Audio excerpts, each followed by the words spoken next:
This morning, we are checking in with the San Diego Regional Chamber of Commerce. We're joined by Executive Director of Public Affairs, Justine Murray, as well as Executive Vice President and COO, Jessica Anderson. Ladies, thanks so much for coming in. Thank you. You guys have been busy, right? So keeping track, of course, of the election, many of the propositions, some of the propositions 32, 35, and 36, right, that we were keeping attention on. How did those fare for the chamber, and kind of what's the follow-up from all that? Yeah, so we weighed in on 3 statewide measures, right? Like you said, 33, 35, 36. 33 we were opposed to, and that has failed, which is something that we had wanted to see an outcome. That was the statewide rent control measure. Made a lot of promises about affordable housing, but really what it would have done is stifle a lot of the progress we're seeing in development.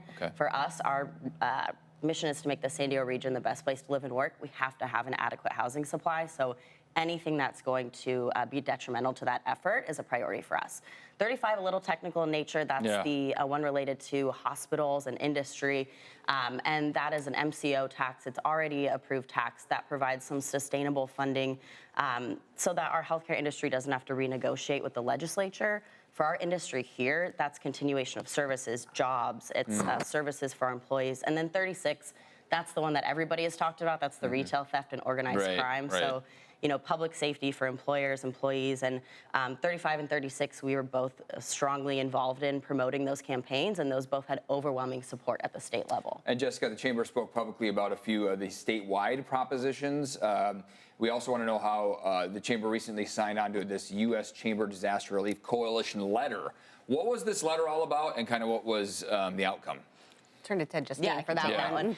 So we are partners with the U.S. Chamber of Commerce. We signed on to a letter and a coalition effort of hundreds of local and regional chambers. We're really trying to make sure that in this new administration and with new elected officials, we're not just continuing funding for disaster relief, but we're bolstering that funding.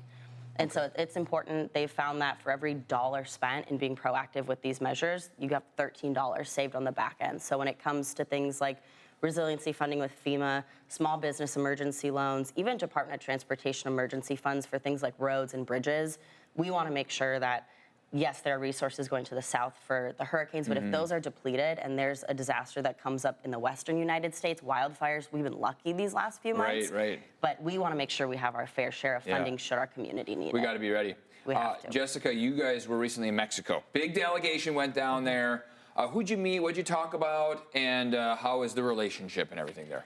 Thank you. We brought 120 community and business leaders to Mexico City at the end of October. That was our largest delegation trip yet. We had multiple elected officials joining us, including Mayor Todd Gloria, Tijuana Mayor, County Supervisor Chairwoman Nora Vargas, and many, many others. While we were there, we had the opportunity to meet with members of the cabinet of President Sheinbaum's administration and other federal leaders. They had just taken office 2 weeks ago, so we were very lucky to get those meetings and had the opportunity to just champion political and economic ties and further our policy priorities that are most important to making the San Diego region the best place to live and work. What were some of the big topics that were discussed? Certainly cross-border infrastructure, infrastructure related to the sewage crisis at the border. That's a big one. We hear a lot about that and a lot of concerns from businesses and residents down there. Absolutely. Absolutely. It's a top priority for the chamber. Okay, good. Let's talk a little bit about this International Tribute Awards that's coming up. That's coming up down the road. This is a great opportunity. Yeah, we have the Tribute Awards December 11th from 5 to 7 p.m. at the Mingay Museum in Balboa Park. The Tribute Awards are a great way to recognize those that are important for international relations and, of course, our global competitiveness. We're going to be recognizing the zoo. We know people love the pandas. Yeah, and so registration's still open. We hope people will join us on October 11th. Awesome. Okay.